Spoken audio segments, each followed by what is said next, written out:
Love. Some would say it took a backseat when the pandemic forced us apart. As a family-run and proudly Canadian-owned company, Charm Diamond Centers saw the need to bring us together with tales of love and created the Canadian Love Map podcast. Since then, we've shared hundreds of real, uplifting stories that prove love conquers all. So thank you for listening. We couldn't do it without you. And remember, love starts here. We make each other better. She always reminds me about what actually matters. You know, love conquers all. Wherever he is, I want to be there, always. She just always accepted me for who I was.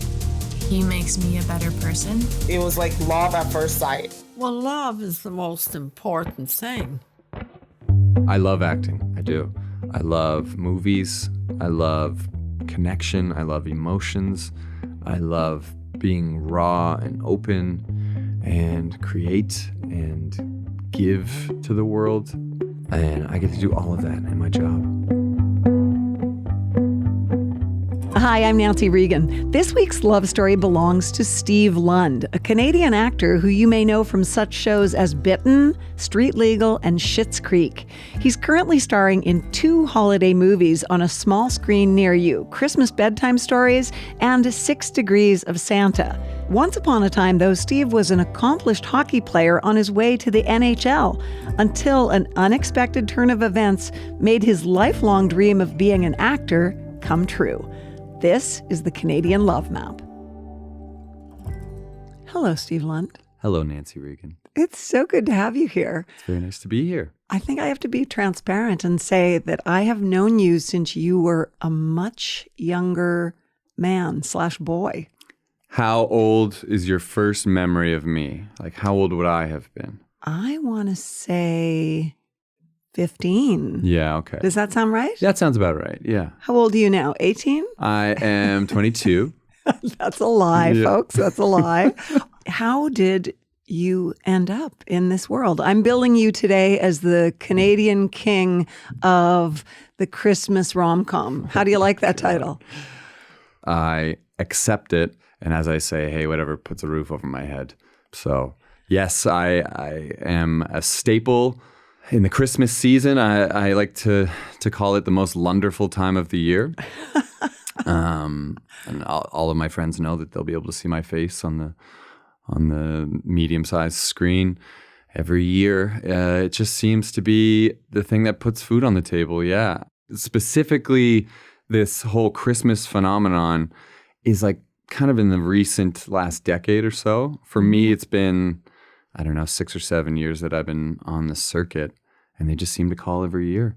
Is it always Hallmark? Not always Hallmark. I did one for the Lifetime channel this year. It's called 6 Degrees of Santa. Same format, essentially, but Hallmark, I think they're making something like 70 new movies a year, all about Christmas. Really? Yeah, something like that. I could be wrong. Maybe that's like their whole calendar, but it's a lot. It's quite a factory. They keep me afloat, and I always have a great time making them. And I know that they mean a lot to a lot of different people. So it's nice to get the chance to do it. So it's an interesting job in that your whole role in those movies is to convince the viewer that you are truly falling in love with someone. Mm-hmm. And what is the secret to that? Well, sometimes it's not so hard. Yeah. and Say more about that, Steve. Yeah, we'll definitely get into that. It can be a really tricky territory to navigate, depending on the chemistry, depending on the circumstances where people are in their lives, or the particular subject matter. The stars can align in a moment, and you can feel something that feels a lot like love when you're, showing up every day and staring across at a beautiful person who's, made up to the nines. And they're staring back at you with love in their eyes. Exactly. It's easy to surmise how some of that can be mistaken for real feelings, when you're truly just the victim of a fantastical setting, I think. Mm-hmm. But a lot of the time, it's just 2 professionals just doing their thing. without any possibility, potential of real feelings there, there's always a kind of like one moment where you're like, oh, what's happening here? Or like, could you, unmistakably, like without fail, there just seems to be kind of that moment in every one of those pairings, I think, where it's like, could this happen? The fun part about it for me is, as loyal of a person as I am, and, you know, I know now that these things aren't real, it's fun to go there and just feel that for a second. Yeah. You know, I think, even if it's manufactured. Exactly. It's like electricity. And you know that nothing will happen. It's fun and very human to just feel the thrill of that. And I think it keeps you engaged in your own relationships too. It gives you a little spark. You know, I've been single or I've been in relationships when I've been working on these things. And no matter what, there is just a little gift to the heart and a nice little sort of nudge and a warm hug in there, which is fun. Yeah. Where did the thrill of acting start for you? Go way back and tell me where the roots of you as an actor live. Well, I think you could go back as far as December 15th, 1959, when my father was born. Okay, I'm intrigued. Go. Yes, as you know, my father is a very a boisterous personality. That's a good word. Yeah. He's a storyteller, a raconteur. He's an entertainer, although never billed properly for that. He just sort of lived his life making people laugh. His intention was always to just show people a good time. Mm-hmm. And I picked up on that from a very early age. The phrase, the apple doesn't fall far from the tree, was the one I heard the most when I was growing up. I would be in the hockey dressing room with him at age 5, you know, just absorbing as much as I could. Before I knew it, when I was relating to other adults, they would always comment on how mature I seemed and how I could have a conversation with these adults. Your dad has told me that they used to say, go down and play with the kids, Steve, and that you had a preference often for hanging around the adults. That's right, yeah. I would be going to get them drinks. I think I made my first rum and Coke when I was about 8. I got pretty good at that. Yeah, I just wanted to hang out with the adults. Wow. I just found their company very comforting. So I think that's where it was born. That was the nucleus of it. And when did that thought sort of form, oh, I want to be an actor? I tell this story a lot. I was obsessed with Indiana Jones when I was in my young years. I was thinking along the lines of what I wanted to do when I grew older, as you field that question when you're, 8 years old. And I said to my mom, like, what does Indiana Jones do? And she said, well, he's an archaeologist. And I was like, okay, well, that's what I'm going to be. I'm going to be an archaeologist. I'm going to, race around on horseback with a whip and a gun and get all the pretty women and all the artifacts. And, that's going to be my life. I think within the year, I started to discover that archaeology is a far cry from what I saw on screen and Spielberg's adaptation of it. And I was like, wait a second, that sounds a lot more boring than what Indiana Jones does. And she's like, well, okay, well, he's an actor, playing this part. And this is when it kind of first clued in for me really what an actor did. And I was like, okay, well, I want to be an actor. I think I must have been earlier than that, maybe 6 or 7. So from that age, I was saying I wanted to be an actor. And I told everybody I wanted to be in movies. And I was obsessed with movies. I watched them all the time. I had an Uncle Brian who passed away 14 years ago now. Who was such an influence, I'm sure, because yes. Brian was bigger than life and everybody loved him. Yes. He was the best one of them all, they'll all admit. All the rest of the siblings would say, would agree with me. And his loss has not been in vain. He was very interested in film, and he would always talk about the current films that were out. They would ask Brian, well, what's good to see right now? And he would have a comment on every film, and he knew every director and what was going on. And I remember remarking that it was so cool, and that he just, could rifle off all of these details about the industry. And so I started to take an interest in film, and I would go see movies with him. And that's where that was born. And when he eventually did pass many years later was around the time that I was starting to think about it in a serious way. And when he did pass, there was a part of him that was passed on to me, I feel like. And I felt a responsibility to live that dream that he possibly had and never really acted on. So That's a beautiful way to look at it, though, and that lit the fire under you in a way. Yeah. To live your authentic life. Too. Yeah, exactly. Yeah, life's too short. And this was a very important, it still is the most significant event in my life. He's living vicariously through me, I think. So. There was something in the way, though, because you mentioned being on the hockey ice at 5. What we haven't talked about is the fact that you were a really talented hockey player and you started to climb the ladder, so to speak. Yeah, that just took off without really even realizing it. I think the biggest factor was that I was an early bloomer. And I grew very fast. I was very large at every stage of life. I was always the biggest one in my class. But around, that 9, 10 age, I was not very interested in hockey. My dad and I used to, wrestle at those 6 a.m. practices. I was not, interested in enough. So was he dragging you off to practice? Quite literally, yeah. The first hockey scar that I ever sustained, it's right above this eye here, was from him grabbing me by the pants and throwing me in the car and me accidentally hitting my head off the door frame. Which he felt quite badly about.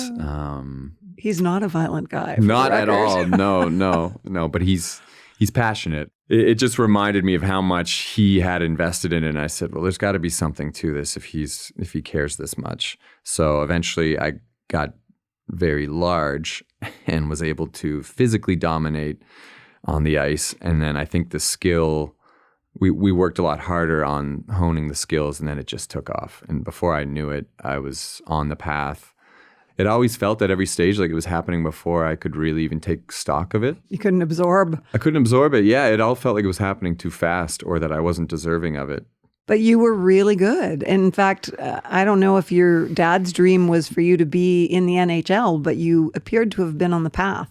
I think any person that grows up playing hockey and loves the sport and sees an opportunity for their son or daughter to have a fun life in that forum, it's their dream and they want to see their child happy. And I eventually, because there was no avenue really, it felt like for anyone my age to pursue acting at that time. I did a few Neptune classes, but I didn't really see the immediate path to take for that.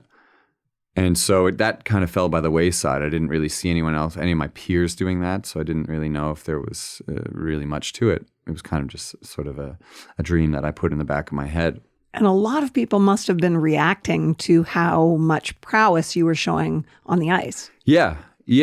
I put a lot of time into it. I worked really hard. I don't think that beyond my physical capabilities that I had a lot of natural occurring talents. It felt like I had to work really. I mean, I say Sounds that. like someone with imposter syndrome. Well, yeah. I recognize this. And I realize that I say that from a privileged place physically. I definitely had all of the tools and the pedigree for it. But I worked really hard to get those skills, to hone those skills, and became obsessed with it and just worked very doggedly at it. Just used to shoot 500-600 pucks a day. My dad would joke that I wasn't allowed to have dinner before I hit that 500 mark. Were you shooting at a dryer like Sidney Crosby was? No, I was. We converted the garage into like a giant shooting gallery, and I blew the back wall out of it a few times. And that wasn't until we got the fishing net that I could shoot at. But yeah, it was just a hockey factory in our house. Both my sisters played with boys up until they were, I think, in their mid-teen years. My mom played, obviously my dad played. It was a really fun time. So hockey was your life. Yeah. And you were in the Quebec Major Junior League, so you were really doing well. But then something happened to change your trajectory. Yeah.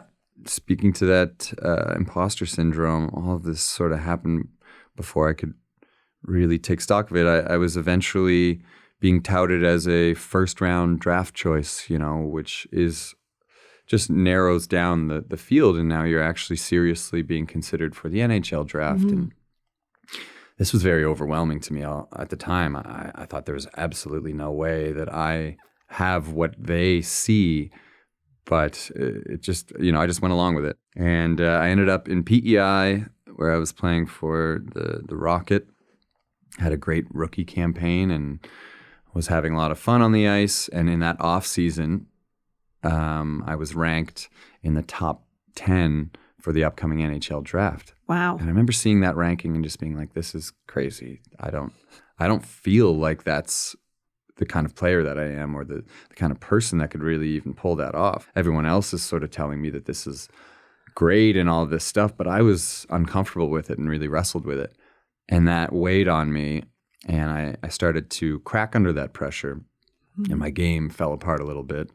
And the particular coach that I had at the time didn't really know how to handle that, and took a very aggressive disciplinary approach with me. And being a sensitive kid at heart, I didn't respond well to that type of instruction. And I just doubled down, and that just compacted. This sort of voice in my gut just continued to grow louder and louder, and I couldn't dig myself out of that hole, and my confidence was gone entirely.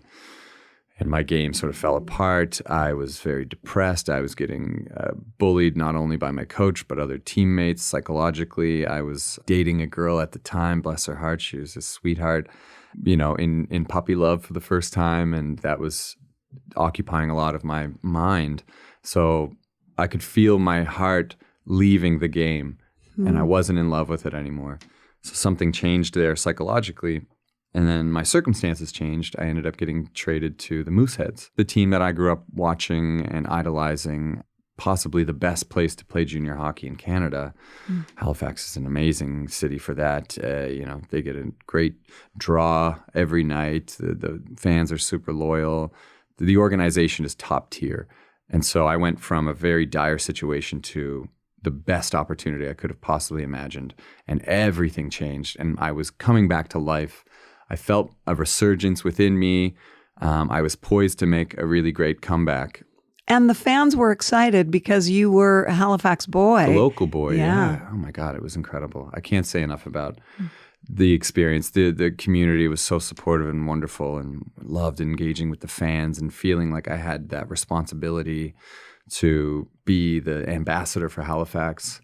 I really took the celebrity of it and wanted to be responsible. I took that very seriously and very gravitated to that aspect of it big time. And it was something that I just took a shine to and loved doing. I used to work in hockey schools and would always interact with the parents and the kids. I just loved that side of things more so It's than like I liked. Miss Congeniality. Yeah, in a way. exactly. It's I like kind of the wanted giver. to be. Yeah. And, I probably wasn't going to win the beauty pageant, but I would be most well liked. That's what it felt like. Absolutely. And then, unfortunately, I sustained an accident in the off season. I was playing pickup hockey with my best buddy at the time, and there was a guy on the ice who took exception to us being the new generation of what he once was, and he ended up sucker punching me, and I sustained a third-degree concussion. Oh my gosh. Right there on the ice. So it wasn't even a hit in hockey. It was a sucker punch. Yeah, it was very uncalled for. I was skating on the ice. He was skating to the bench. Already had his gloves and helmet off from a skirmish that had just happened before that. I don't remember what I said or whatever set him off. Whatever I did, the punishment didn't fit the crime. And he hauled off and cracked me one good. And I was out for a whole 10 minutes. It was really bad. Woke up in the hospital, and all of a sudden I've got this to deal with. So I was set back 5 months of that development time that I was trying to put into my, tightening my game up again and get those scouts talking again. It was really poor timing, but in the long run. Or was it? Was it? Exactly. I was going to say, you said, unfortunately, this guy hit me. And I was going to come back to that and say, was it unfortunate? Well, unfortunate for my health, but for my heart, no. It was what eventually set me free. Getting out of hockey when you don't absolutely have to is kind of like getting out of the mafia. It feels like in a hockey town, in a place where there's a million people who would kill to be in your position, and work their whole lives and envy where you are. You feel this responsibility to pursue it to an end. We couldn't share the great stories that we do here on the Canadian Love Map podcast without the amazing support of Charm Diamond Centres. They are Canada's largest family-owned jeweler, and they're proud to be putting love on the map. The folks at Charm Diamond Centres are thrilled to be a part of your love story. So visit charmdiamondcenters.com or one of your local stores. Love starts here. So it was like you were on a freeway with no exits. Exactly. In a way. Exactly. It felt like that. I felt very trapped. Something I kind of came to a conclusion on eventually, that I was living somebody else's dream and it wasn't my own. It wasn't speaking to me anymore. So the concussions kept happening. I went through spurts of time where I was playing really well and then I would get another concussion. I would just set back once further and further. Finally, I got hit from behind and my cervical spine had some swelling on it.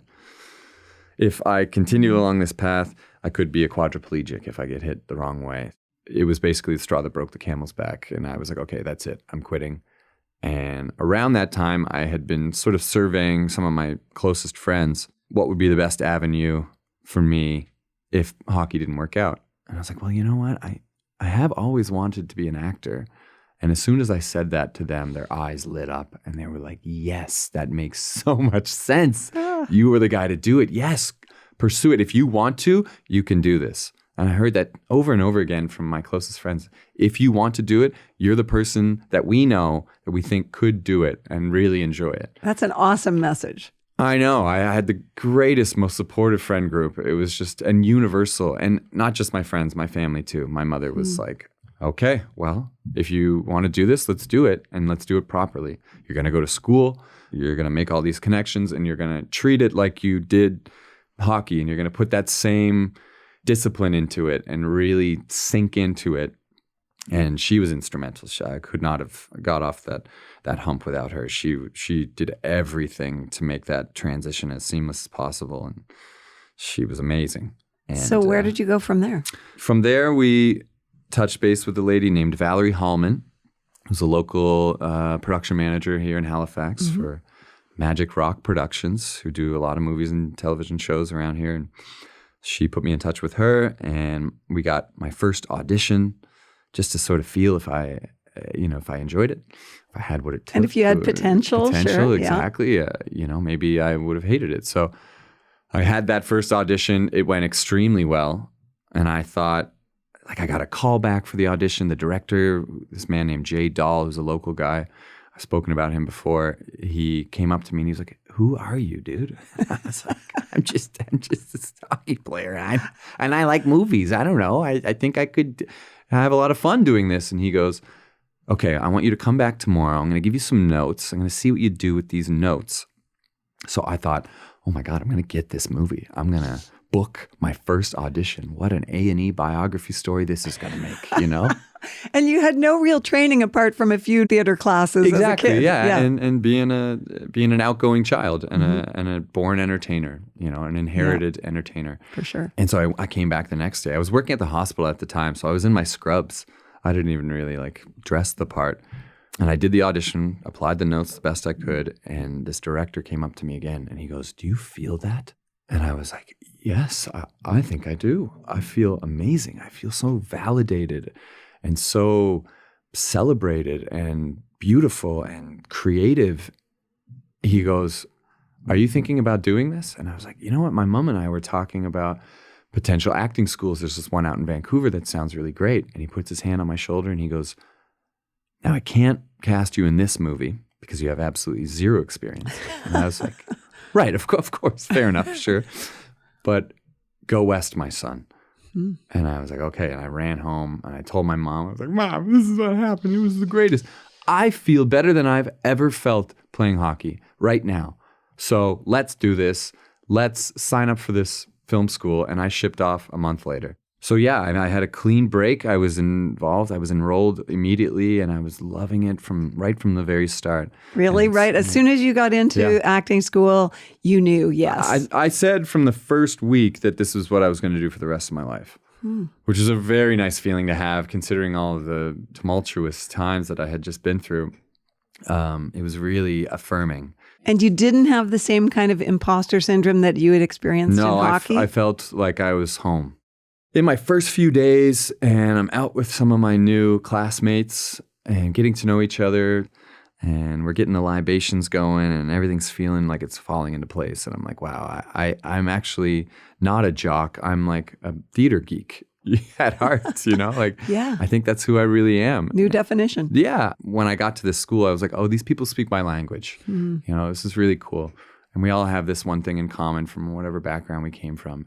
And what was the job that you got that was like, oh, that was the TSN turning point? It was definitely Bitten, the werewolf series. Yeah, that was the biggest one to date. That was like new stratosphere for me, even though it's still a few levels down from, that A-list top tier stuff. It was like, wow, okay, this is a really special opportunity for me to be a regular on a series, to get a steady workload, to get a really exciting character, to get to do drama, action, a bit of romance, a bit of comedy, like all of these genres in one.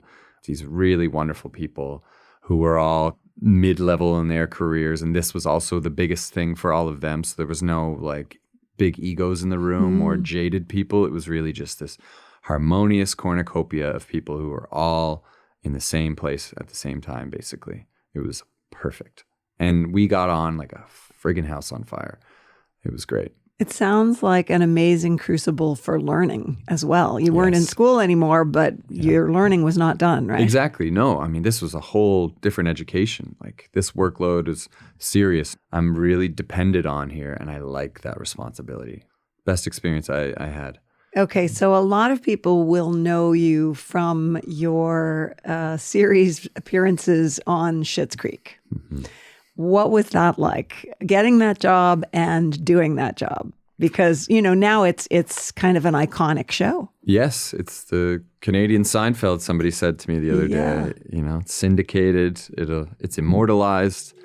It's the first of its kind, it feels like. It feels like the beginning of a whole new chapter for Canadian content.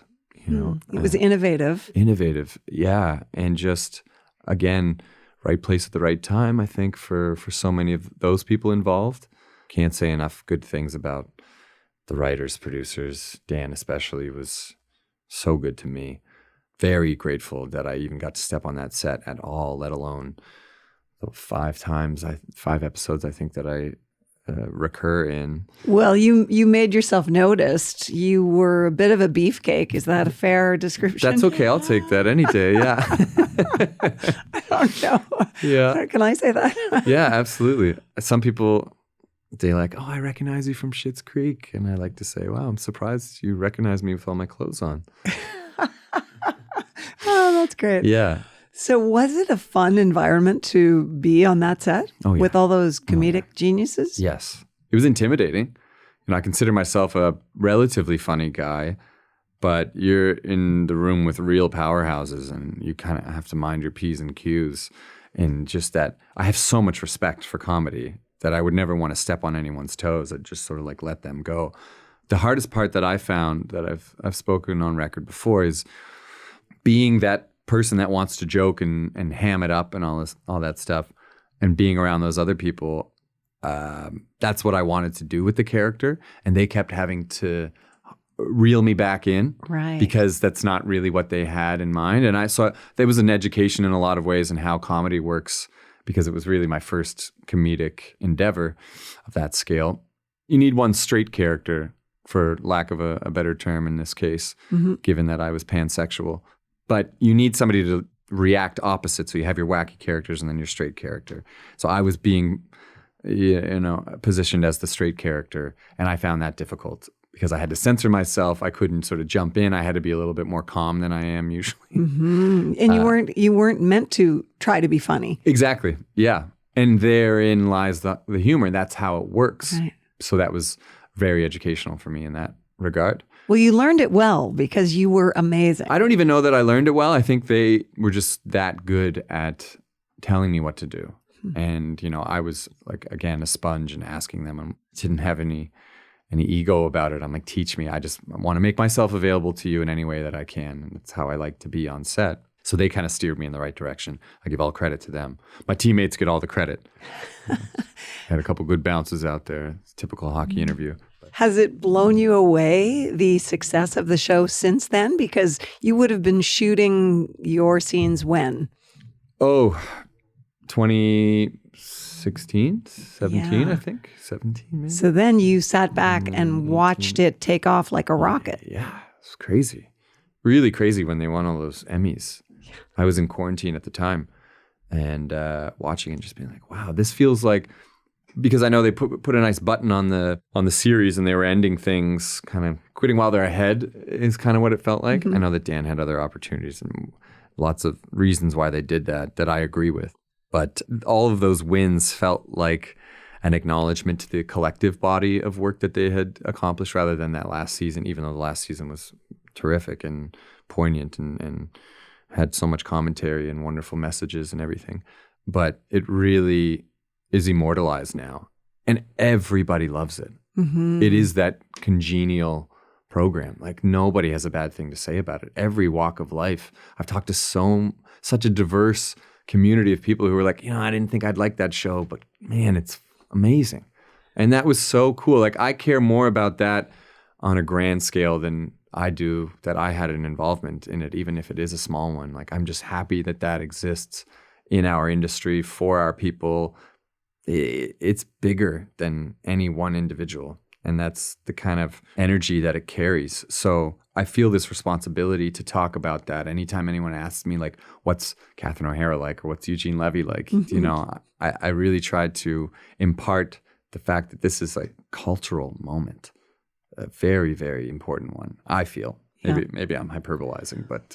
I don't think so. I think there is such an amazing message about human kindness in it. And there's so many little lessons woven through it. Yeah. And it also... And that's not contrived. Those are real things being conveyed there, Would you say that you love acting? Yes. This is the Canadian love map. So let's talk about love. Yeah, that's good. There's lots of love in my life, always. Yeah, I love acting. I do. I love collaborating. I love movies. I love connection. I love emotions. I love being raw and open, vulnerable. And I get to do all of that in my job. That's pretty special. And tell stories and meet wonderful people who are like-minded and create and give to the world. I just want to create good content and I want to make movies. I just want to make them. Yeah. So what role did love play in your early life? Tell me about what you think when I say love, when you think about growing up in the Lund family. A lot of love in our household. Yeah. Even through it all, even through my parents' divorce, even through my father's health issues, there's so much love there. Yeah, he's a very colorful character who's gotten ahead of his health issues in a beautiful way, in a very meaningful way. I'm convinced he did it because of the love that he has for his family and his heart. It's just huge. It percolates through my mother's side and father's side. All of their siblings really love each other a lot. They may have had challenging relationships with their parents at different points in their lives, but it's just so much love. My siblings and I love each other incredibly. There was always a lot of love in our household, even with the amount of discipline and strict, Your mom was a teacher. My mom was a teacher and she cared a lot and wanted us to have a good life. And she loved very, very intensely. I'm a softie. I'm a lover, not a fighter. And I heard that expression. My mom used to say that to me all the time. Oh, you're a lover, not a fighter. And so don't ever forget that, She used to say that I'm a sensitive boy. And I would tote that very proudly. I'm a sensitive boy.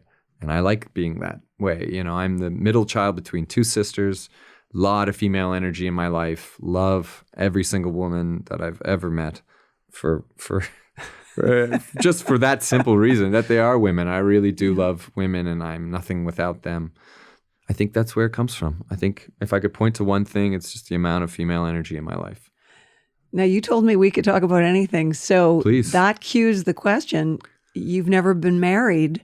Nope. How does love show up in your life now? Oh, I would get married if the right opportunity arose. I intend to, for sure. I've tried and I've made the effort. And it just... I'm not shaming you. Let's be clear. I know. I remember actually being, 27 and having people say, "Oh, you're not married yet?" And feeling that social pressure. Yeah. Actually, the phrase we used was an unclaimed blessing in my family. Oh my God, that's funny. I was the Such unclaimed a polite blessing. way to say it. But so I'm not pressuring you. I'm just curious. Yeah, so no. Ask away. You love women. I do. You just haven't found the one to spend the rest of your life with. Not yet.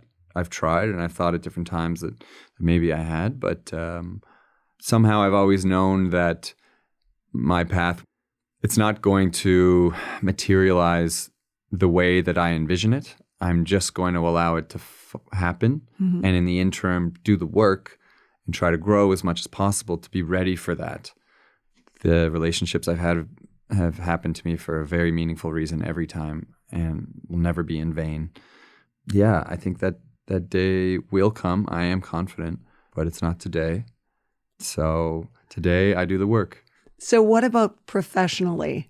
Mm-hmm. What is on your horizon and what would you love to do?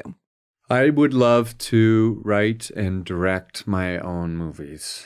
Whether I star in them or not is not actually that important to me. More importantly to me is to get on that side of things immediately. Really? I haven't done it yet. I don't know for sure that I would be good at it, but I have a feeling that I would, and that I have a feeling that this might be that time in my life. I'm not trying to put any pressure on myself, but it does feel like there is an opportunity here for me to put pen to paper, literally, and get going on those things. I became an actor not just because I love acting, but more so because I love movies. And I just wanted to be involved in making movies, and I didn't really know how else to do that more easily than to become an actor, just given the personality that I have and my penchant for performance, as I like to call it, and perhaps my looks. Just thinking that maybe this would be an avenue that I could do most immediately, but that my highest purpose and my best service to the overall creation might actually be at the helm of something. I want to be the director, the captain, the one with all the responsibility, the one who works in that team setting where I can apply all of those wonderful gifts that I was given in my hockey days, where I was the captain and I was that go-to guy, and I did have time for everyone, and I did see the overall machine and all the different parts working in it. And to this day, every time I'm on set, I don't miss a single detail, nothing. School is life.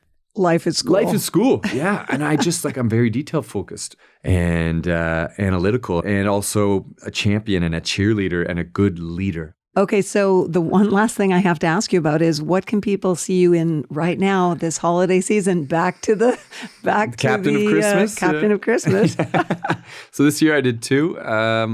One is for the Hallmark Channel, and it's called Christmas Bedtime Stories. That aired originally on the Hallmark Channel. I think it's the W channel here in Canada. So if you just type my name into your on-demand search bar, you might be able to find a place to view those. They air repetitiously over the holiday season, so there might be a few different viewings that you could catch. And then the other one that I did is called 6 Degrees of Santa. And, the titles are so good. And that one was for the Lifetime channel, and it aired on City TV here in Canada, and again, should be available on demand as well. And there is one project that I'd like to plug that is probably won't come out until sometime in the new year, maybe even as late as the fall, but it is a passion project that I did in PEI about a private investigator, or a PEI, if you will, done by a local writer and director named Jeremy Larder, who's from Stanhope, Prince Edward Island. And it is called Who's Your Father? and it is a slapstick comedy of epic proportions and was a total dream role for me, a little bit more explicit than some of my Hallmark features, but a full circle for me going back to PEI and getting to work there and getting to do a lot of that silly humor that I love to do. And where will we see it? That one I can't be sure. It's going to tour the festival circuit and then be made available, I'm sure, to the local channels. I don't know if CBC will pick it up. I think he's pitching to CBC as a series. So that's the special thing. You put a movie together and then you don't know where it's going to go. Exactly. From there. It's really cool. Yeah, the sky's the limit. But if you do catch wind of it, I highly recommend you view it. It's not going to be everyone's cup of tea, but if it is, the cup will be overflowing. Well, we're ending this conversation with a ... to be continued. That's right. Can't wait to see what happens next. Yeah, I have a few prospects on the horizon and hope to tell my own stories someday. So I hope I have an audience out there somewhere. Well, you had an audience today. Thank you so much for being here with us. Thank you for having me. Thank you for listening, and thank you for sharing always. Thanks for listening to the Canadian Love Map. If you love us, please subscribe and share. And if you want to help us spread the love even more, rate and review our podcast. It makes such a difference. We'll be back next week with another love story to add to the map. This podcast is presented and made possible by Charm Diamond Centers. It's hosted by me, Nancy Regan, and is produced and distributed by Podstarter.